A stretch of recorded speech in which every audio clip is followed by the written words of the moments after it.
Dissidia could also be a consideration, but there's the carry, as we did say, and the Kimi. Yun din yung mga sinabi natin pipiliin nilang Falcons. Etong Hilda, pwede maging roamer na lang.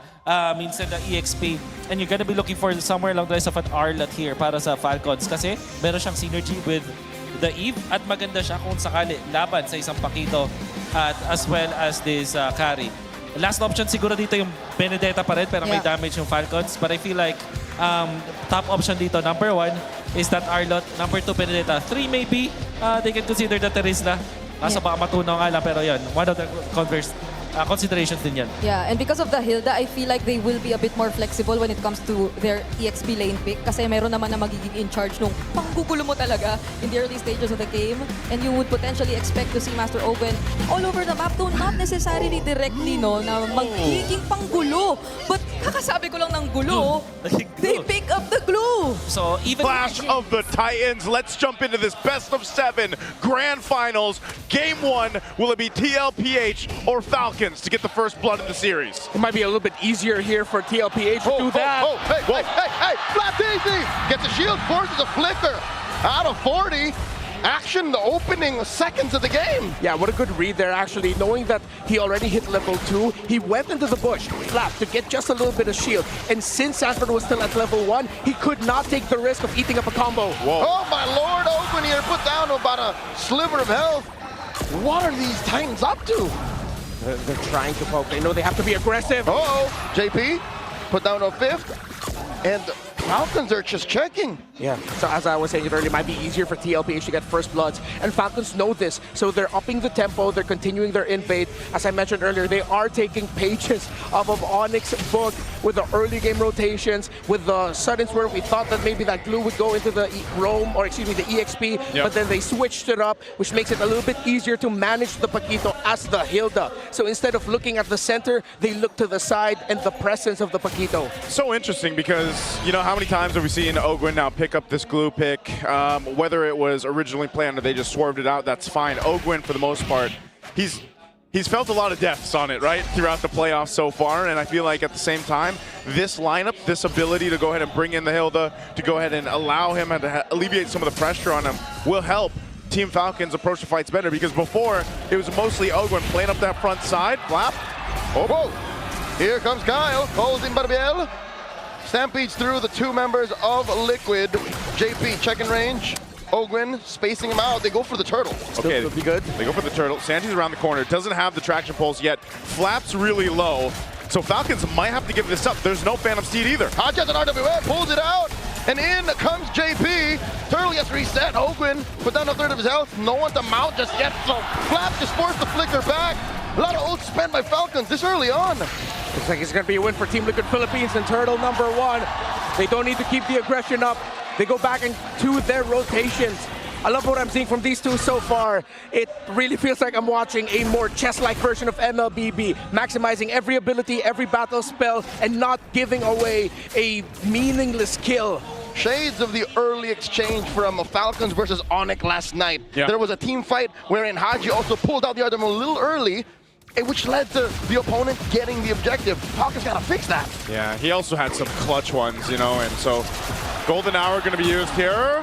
Not sure if there's going to be much. It's mostly on Ogwin. He's going to go ahead and survive that again. This glue tanky enough to deal with some of this early pressure damage. Yeah, Kimmy plus the Marcel together is like a Granger and a Marcel. You freeze up all of those projectiles you've charged up outside of the Golden Hour, then once it comes out, a big burst of damage. So, as awkward as it is for Ogwin, he needs to prioritize the Radiant Armor here.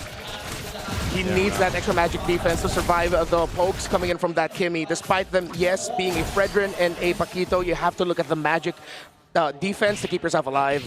Yep, over on the gold lane too, you know, we've talked about the whole golden royale that we had here throughout MPL Philippines Season 17. Super Marco solved that. He, you know, got the upper hand against Severo, who was so impressive throughout the season. And then you have this point where Super Marco on the Claude, the most winningest gold laner, up against a carry who needs more time to go and build up. But so far, we've seen Claude just play so well in so many different compositions. Super Marco specifically seems to be handling the lane fine against the carry.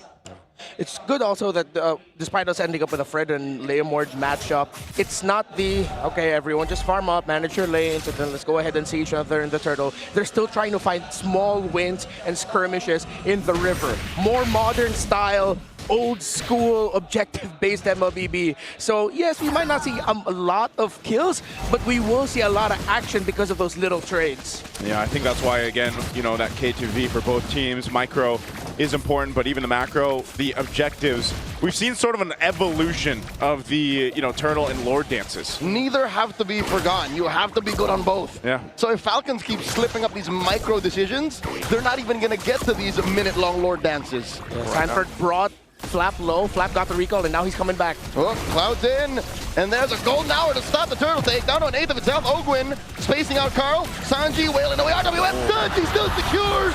And in comes Kyle with a Phantom Steed. Now JP very low. Gets hit with that momentum to the face. And in comes first blood drawn by Sanji. Kyle falls, so does Ogwin. This is looking bad. Blazing the win at the back line. Super Marco not finding anyone. 3 plus the turtle going over to Liquid. Just when you thought Team Falcons would pull off that turtle take, they end up losing 3. Yeah, both retributions coming out early, actually. Carl Teasy and Kyle just both had, if I'm not mistaken, maybe less than 100 health on that turtle, which was surprising enough. Sanji being able to get the last hit. So with Team Liquid Philippines getting the last hit on the turtle, they were encouraged to fight. They got that. Now they got a tower up top. They might be able to get a good push down bottom, which means Super Marco's room to farm is starting to run out. Falcons needs to start patching holes here, or Team Liquid Philippines will be able to start stampeding. Considering that this is a Fredrin that is packing the support emblem set, you get more cooldown reduction, and after that, it's Brute Force Breastplate. Even more cooldown reduction, less time getting crowd control. This Fredrin can snowball. Oh, they baited out a response out of Marco. Like that. Goes in BMI through. 4 members of Liquid down bottom. I was about to say, why would they send Marco away preemptively when there was a fight breaking out? Oh. Blazing the wet at the V as they take down Sanji. But Stanford knocks out Marco, and the fight continues as Ogwin falls. Flap and Haji wonder, where did Ogwin and Marco go? Not worth it there on the trade. Super Marco uses Purify, but didn't expect it. Easy intercepting the back line as Haji gets taken down. Daddy JP finds him, and now they take down Flap. Flap fighting a losing fight here as the turret falls, so does he. They just don't stop. Team Liquid finds a moment of weakness and they keep pressing. They are stampeding. We were talking about the Marcel and the Fredrin, a very oppressive duo. They're still going! Oh my Lord, Marco! Appraiser's wrath to the face underneath tier 2. That is an angry goat if I've seen one. What just happened to Marco? Oh, And no! they still keep going as Haji gets taken down. Ogwin does find them out. In comes Flap. This is a losing fight. Kyle calls in, but to be able to get caught in the golden hour. Oh, how is this going to elapse? As in comes Sandy from the side lanes, and they take down Flap. TLPH, 7.5 minutes in, are all gas, no brakes. Not what I mean. This is the Liquid Stampede we have seen all season long. And we're going to go for Kyle. Will not survive.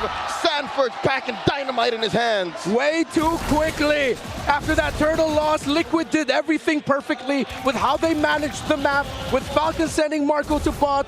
Teddy was free to push, and you saw the chain of kills. This is just excellence in execution by Liquid. Good old Stampede. Man, again, looking at this, an 8,000 gold lead around the 8-minute mark is something you don't often see. Liquid are proliferating gold like they want to buy RAM. Yeah. Hey, man. Can I get some of that? Can we all get some of that? Right now, Team Falcons has had enough of it. They're looking for more. But BL called in by Kyle.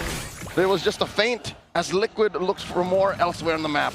Okay. They're really tough. Falcons, they have to find this weird balance of getting their utility items, but getting their good items to start chipping away at Team Liquid Philippines. How easy to use Red 3. There's the pulse, and Flap taking a face full of hits from Sanji. JP looking to catch him in the Platinum Snap, and they let go. Yep, they're going to let go of that one, but again, they're going to go ahead and get a turret. Whoa, Sanford! Kyle running away from Terry Bogard Got the combo! and gets his man. Sanford finds another, and they continue to pressure. Carl Easy, Appraiser's Wrath, 3v4. Falcons not going to force the issue here. Ogwin caught out once more. The jabs And the combos are so clean from Sanford on this Paquito. It's poetry in motion. It is the greatest orchestra you've never heard, yet you see. You feel it in your soul. Yes, I gotta glaze Liquid right now, because what the hell are we seeing? This is some beautiful execution from Team Liquid. Macro, micro, everything is going perfectly for the Cavalry. You have to look across the board in these lanes here, just how massively ahead every single department. At this point, Team Liquid has game one under wraps. You know, this is so difficult for Team Falcons to keep up with because you're going through this kind of deficit, this kind of difference in economy that even if you're trying to go ahead and send your frontline guys, they're just punching bags at this point. They're sure kills for TL. Everything that follows from here is just procedure. Unless something goes very drastically wrong for Liquid, Falcons are not going to come back from this. Yeah. Haji only has a glowing wand still on the way to his second item. Even a divine glaive would not help him out right now. A massive lead between the two gold laners with Teddy sitting at over 2,000 against the Claude. Still doesn't have the Trinity, but even with the Trinity up, you're still going to be waiting for the next item after that.